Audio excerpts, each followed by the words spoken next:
حياكم زوارنا الكرام مرحبا بكم في expo 2020 Dubai. नमस्कार, प्रणाम, अजय भोजपुरी। आज हम फिर से हाजिर बनी एगो वीडियो लेके दुबई एक्सपो 2020 से।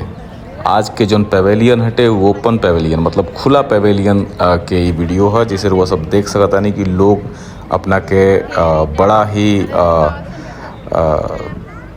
अलग तरीका से कनेक्ट कर रहल बाटे पेवेलियन से।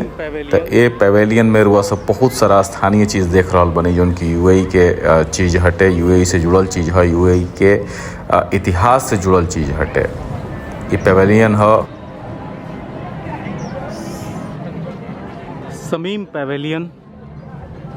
जी, समीम पेवेलियन हटे, जौना के थीम हटे history of our culture. UAE के जौन कल्चर रहल बटे, जौन ओइजा के जीविका के साधन रहल बटे, जौन यूएई के लोग अपना इतिहास में अपना के बना के रखे खातिर जौन काम कइले बटे, ओ से जुड़ल चीज़न के प्रदर्शनी रहे समीम पेवेलियन में।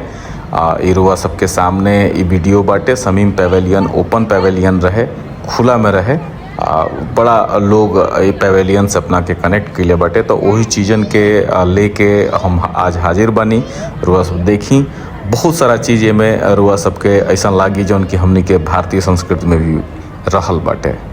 तो वीडियो देखी, फिर हम हाजिर रखब। प्रणाम, अजय भोजपुरी।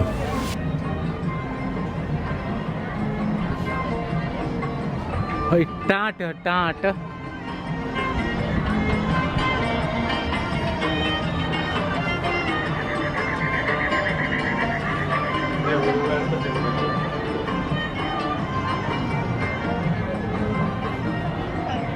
यूएई के जौन पुरान रूप हटे वही चीज़ के